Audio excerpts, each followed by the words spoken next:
예, 안녕하십니까. 자유한국당 미래특위 법률지원단장 이경환 변호사입니다. 제목은 심상정 대표에게 청년 기초자산제 1대1 토론을 제안한다. 안녕하십니까. 자유한국당 미래특별위원회 법률지원단장 이경환 변호사입니다.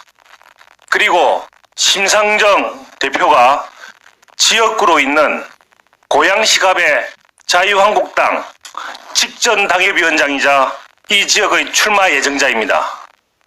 심상정 정의당 대표는 1월 9일 정의당 총선 1호 공약으로 만 20세 청년에 3천만 원을 지원하는 청년 기초자산제를 발표했습니다. 그리고 어제는 위 공약에 대해 포퓰리즘 논란이 거세지자 황교안 대표에게 1대1 토론을 제안하였습니다. 청년 기초자산제 도입에 대해 심 대표는 우선 현 사회가 구조화된 세습자본주의라고 규정하면서 부모 찬스가 아닌 사회 찬스를 제공하여 심각한 자산 격차를 해소하고 근본적으로 청년들의 불평등을 완화해야 한다고 주장했습니다.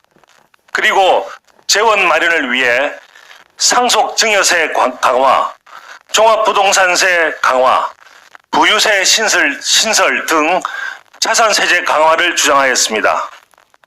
일견 청년 문제 해결을 위해 많은 고민을 한 것처럼 보입니다.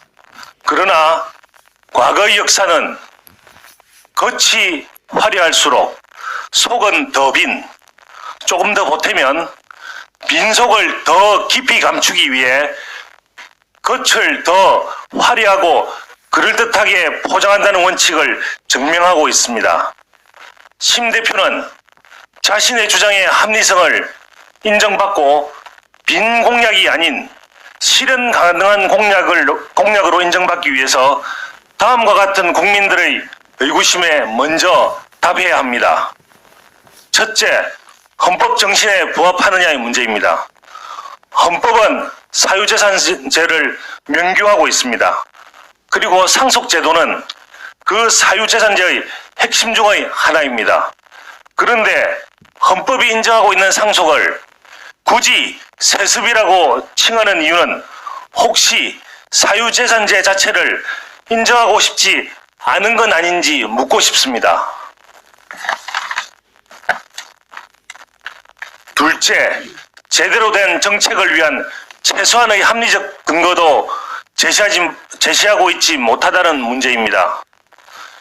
지원금의 사용 용도가 무엇인지, 막대한 예산 집행에 따른 효과는 어떻게 예측하고 검증하였고 검증할 것인지, 재원 마련을 위한 과도한 세금은 어떻게 충당할 것인지, 세금 부담의 후유증은 어떻게 할 것인지, 그리고 다른 부작용은 없는지 등에 대해 면밀히 따져봐야 하는데 그렇지 못한 것으로 보여집니다.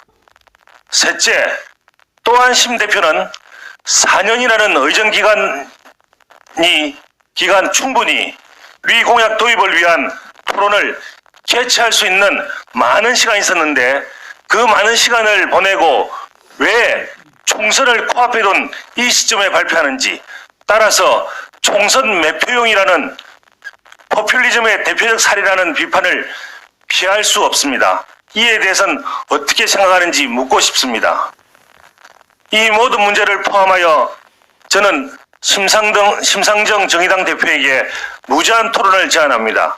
하나의 정책이 막대한 국가 예산을 들여 전국에 시행되기 이전에 한 지역을 표본으로 유권자들과 특히 수혜자인 청년층의 의견을 충분히 들은 후 정책 입법의 타당성에 대한 토론을 거치는 것은 우리 헌정사상 최초로 시도되는 매우 의미 있는 일이라 생각합니다.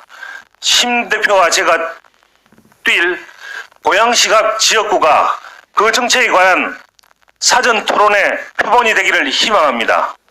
자신의 말처럼 진정으로 청년들의 꿈과 미래를 생각한다면 심상정 대표는 피하지 말고 대표 계급장 떼고 당당히 저와 1대1 토론에 임해주시기 바랍니다. 2020년 1월 14일 자유한국당 미디어특위 법률지원단장 이경환.